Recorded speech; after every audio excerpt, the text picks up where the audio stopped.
Chapter 2. The Mysterious Old Master. Darkness. The rhythmic sway of movement. The faint rustling of fabric. MC is being carried. The powerful man who took him from the battlefield moves without hesitation, each step steady and purposeful. There is no hesitation in his movements, no wasted motion. Even though MC's newborn body is weak and fragile, he can still feel it. This man is no ordinary warrior. A presence this overwhelming, this suffocating. If MC were in his old body, he would have been paralyzed by sheer instinctual fear. But right now, he is just a baby. Helpless. Dependent. The man carries him, without a word, the silence stretching on endlessly. MC has no idea where they are going or what awaits him at the end of this journey. Yet deep down, a thought lingers in his mind. This man is dangerous. And somehow, he just became his caretaker. Time passes. The landscape changes. The air becomes cooler, fresher. The oppressive scent of blood that once filled the battlefield fades away, replaced by the crisp scent of mountain air. MC can't turn his head to see, but he feels the difference. Then, suddenly, the movement stops. A moment of stillness. Then the man speaks. "We're here." His deep voice rumbles like distant thunder, calm yet carrying an undeniable weight. MC barely has time to process the words before he feels himself being placed down. The ground beneath him is smooth, polished stone. The temperature is cool, sending a faint shiver through his tiny body. Where is he? He struggles to move his head, his newborn muscles still too weak to respond properly. His vision, though still blurry, slowly adjusts to the dim lighting. A cave. No, not just a cave.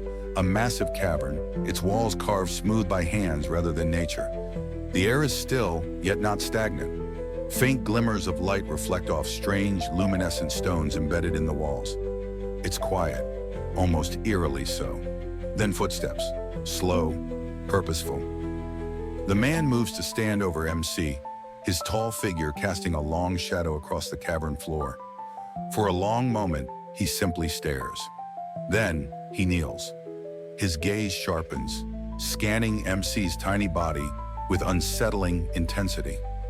A scrutinizing look, as if he is evaluating something far beyond what a normal newborn should possess. A silence stretches between them. Then, the man raises a hand. A thin, barely visible strand of energy emerges from his fingertips, brushing against MC's skin. The moment it touches him, shock runs through MC's entire body. It's not painful, but it's overwhelming, like a fire being ignited deep within his core, awakening something that had been buried inside him all along. MC doesn't know what's happening. His newborn body trembles uncontrollably. The man watches. His sharp eyes gleam with something close to amusement. Then, he exhales a low chuckle. "I see." A smirk tugs at the corner of his lips. His tone is unreadable, neither pleased nor displeased. A constitution like this, it shouldn't even exist in this world. MC barely registers the words before the man continues. Fate truly does work in mysterious ways. He pulls his hand away, the strand of energy vanishing. Then, he stands. "You are lucky, child." His tone shifts. There is no warmth in it, but there is certainty. "From this moment on, you belong to me." The next few moments pass in silence. The man turns, walking toward the far end of the cavern. MC, still unable to properly move, is left alone in the quiet. His mind, however, is anything but still. A rare constitution? What did he mean by that? He doesn't know the specifics, but one thing is clear: this body is special. And because of that, this man has taken him in. MC isn't naive. Even if he is just a baby, his mind remains that of an adult. People do not show interest in something unless it has value. This man, this overwhelming presence, did not take him in out of kindness. No, there was something deeper at play here.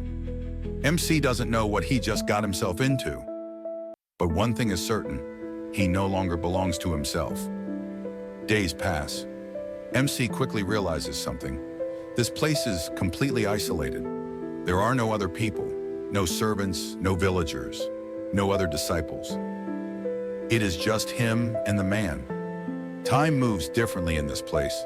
The days blend together, marked only by the subtle shifts in temperature and the glow of the luminescent stones within the cave. Though MC is still too young to move freely, his senses sharpen. He listens, he observes, and slowly he begins to understand. This man is powerful beyond imagination. He does not flaunt his strength. He does not boast or demonstrate his abilities unnecessarily. But his mere presence is enough. The air bends subtly around him. His every step carries an invisible weight, as if the very world acknowledges his existence as something beyond normal. This is not the kind of strength one attains through mere talent or effort. This is something absolute, something that should not be possible. And yet, this man exists. MC does not know his name. He does not know his past. But he knows one thing. This man is a monster, a legend hidden from the world. And now, he is MC's master. One night as the cold mountain winds whisper through the cavern, MC hears the man's voice once again. There is no need for a name yet. His tone is calm but firm. You are still weak. A name holds power, and power must be earned. MC listens in silence. The man stands at the mouth of the cavern, looking down at the vast mountains stretching endlessly below. His gaze is distant, unreadable. This world is not kind, he murmurs. It will consume you the moment you reveal weakness. He turns his head slightly, his piercing eyes locking onto MC's small form. That is why I will make you strong. MC feels a shiver run through his body. This is no ordinary training. This is no ordinary master. This is the beginning of something irreversible, a life bound to a being that should not exist. And yet, deep inside his soul, something stirs. Excitement? Fear? A mix of both? MC does not know. But what he does know is this. From this moment on, his fate is no longer his own.